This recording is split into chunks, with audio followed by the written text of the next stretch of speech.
I'm Jacob Earl. I'm 14, and this is my second semester at Williamsburg. My speech is on civil disobedience. Now, imagine you are marching, you are protesting, you are going against laws that you do not agree with. Your government is corrupt, and it is not we the people, it is now we the government. You don't agree with this, so you must take action. Disobedience means refusal or failure to obey and to follow orders. Civil disobedience means to civilly refuse laws, acts, and commandments of government. Gandhi said, civil disobedience becomes a sacred duty when the state has become lawless and corrupt. The question that has always stood firm is, what is civil disobedience, and when do we practice it? Civil disobedience depends on laws, on government. If speaking against the government is illegal, then someone who was civilly disobedient would go to all extremes except violence to disobey that law. If protesting against a certain tax is illegal or has consequences, then you would non-violently and civilly fight against it. Two people in history were very disobedient: Sam Adams and Gandhi.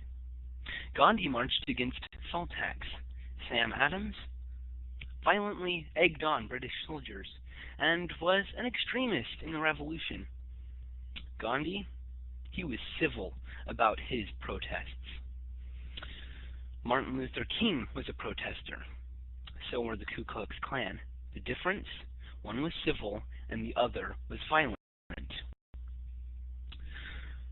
In a book that we recently read, Band of Brothers by Stephen Ambrose, one of the Captain Winters, was to be court-martialed.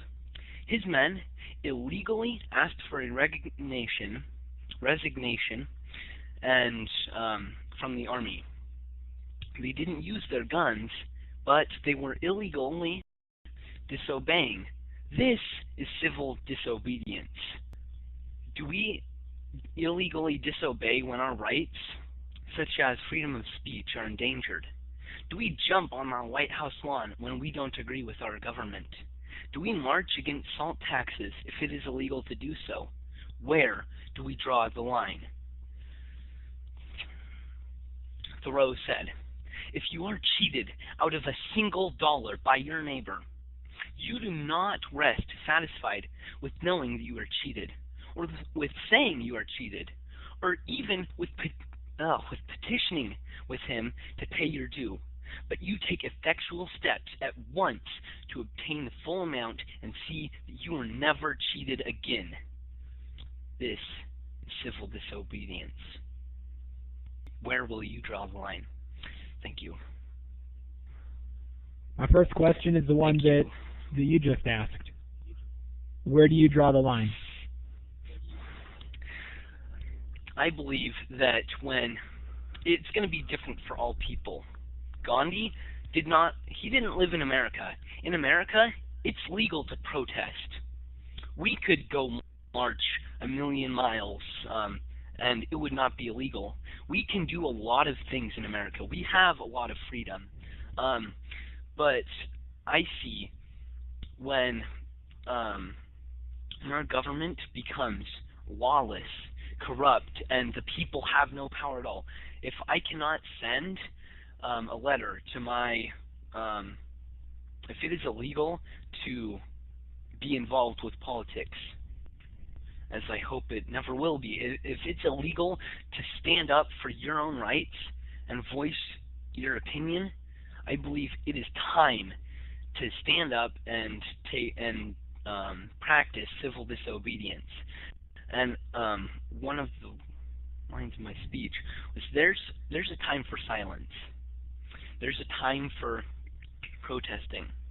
There's a time for, marching and getting riled up, and then there's a time for real civil disobedience, and eventually there comes a time when violence and war is needed. The founding fathers, they started out with just paper. They signed like olive branch treaties and sent it to their government, but they had no rights. It just got thrown back in their face, and so they took action. You said something that I kind of want to talk about a little bit more. You said that one of the reasons that you would engage in civil disobedience is when the government becomes lawless. If the government are the people that make the laws, how does the government become lawless? If the if the government are the, could you state that last part again? How does the government become lawless? Okay, I think I misinterpreted. I think I misused the word lawless, because lawless would mean there's no laws. But the way I was trying to say that is lawless as in, inmates in prisons, especially in like foreign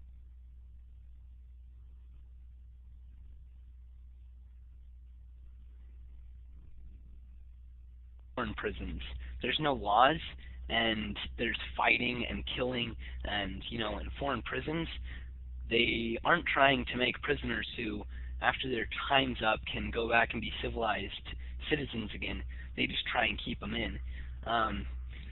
So if a government becomes lawless, that's where they can do anything to you, and you can't stand up for yourself. That's what I meant by lawless. Cool. No, I'm not criticizing your use of the word lawless. I think it was very appropriate there.